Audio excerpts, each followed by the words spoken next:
In primetime news this evening, counting the fallout, PIOJ projects the economy could contract by as much as 14% this quarter. New normal for schools? How will educators cope when students return in September? The Prime Minister weighs in. And borrowing more?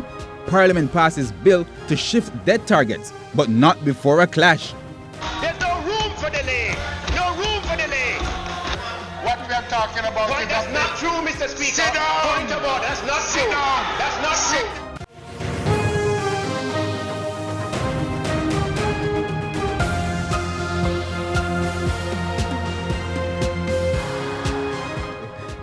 Good evening and welcome to Primetime News. We're on air and online at onespotmedia.com. I'm Herman Green. And I'm Janella Precious. Also this evening, the Business Day, Primetime Sports Commentary, E-Prime and Weather. But before the break, the feedback question. Our question this evening: what is your reaction to calls for the church to be deemed an essential service and be exempt from the nightly curfew? You can share comments online, facebook.com/Television Jamaica, and tweet us at Television Jam. Please stay tuned. Primetime News returns right after this break.